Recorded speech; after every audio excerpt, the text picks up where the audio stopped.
The Iraqi parliament has passed a law that effectively lowers the legal age of marriage for girls to 9. This controversial legislation marks a significant departure from the previous minimum age of 18. This change has sent shockwaves through the international community and ignited fierce debate within Iraq itself. Critics view this as a regressive step, pushing back on years of progress made on women's rights. The law centers around amendments to Iraq's personal status law. This law governs critical family matters such as marriage, divorce, inheritance, and child custody. Previously, these matters were largely under the jurisdiction of civil courts. However, this new law shifts a significant degree of power to Islamic courts. This shift towards religious authority has profound implications for girls in Iraq. While the amended law technically maintains 18 as the minimum age of marriage, it includes a critical caveat.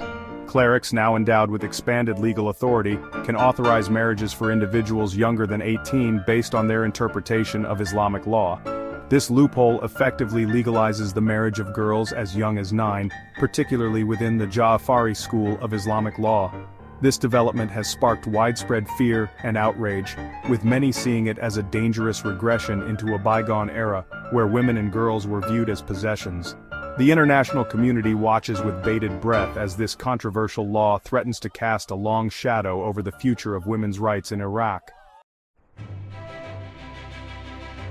The amendments to Iraq's personal status law represent a seismic shift in the country's legal landscape.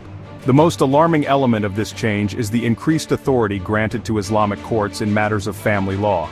This means that religious interpretations, rather than civil codes, will now hold greater sway in determining the course of individuals' lives, particularly in matters as fundamental as marriage. This raises serious concerns about the potential for divergent rulings based on the specific interpretations of Islamic law applied by different courts.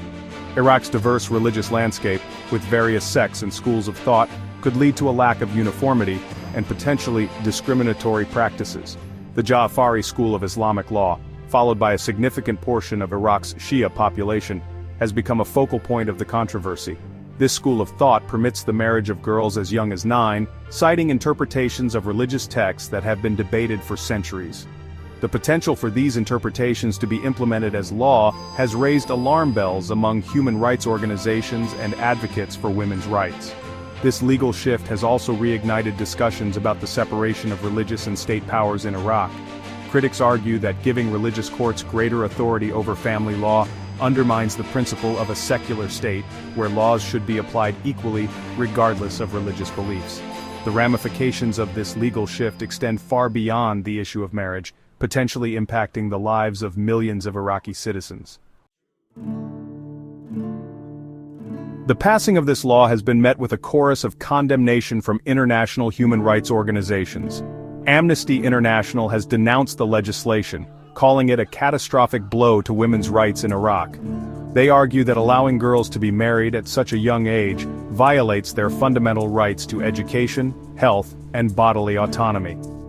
Within Iraq, prominent women's rights activists like Intisar al-Mayali of the Iraqi Women's League have been vocal in their opposition. They argue that this law not only legitimizes child marriage but also strips away critical safeguards that protect women's rights in areas like divorce, custody, and inheritance. The passage of this law was not without controversy, even within the Iraqi parliament. The parliamentary session that saw the final vote on the amendment was marred by chaos and accusations of procedural violations. Several MPs alleged that a legal quorum was not met, claiming that nearly half of the lawmakers present abstained from voting on the amendment. Despite the dissent and allegations of impropriety, Parliament Speaker Mahmoud al-Mashadani praised the passage of the law, framing it as a victory for religious freedom and a return to traditional values. The deep divisions within the Iraqi parliament reflect the broader societal debate surrounding this sensitive issue. A debate where the voices of those most impacted, young girls, are often tragically absent.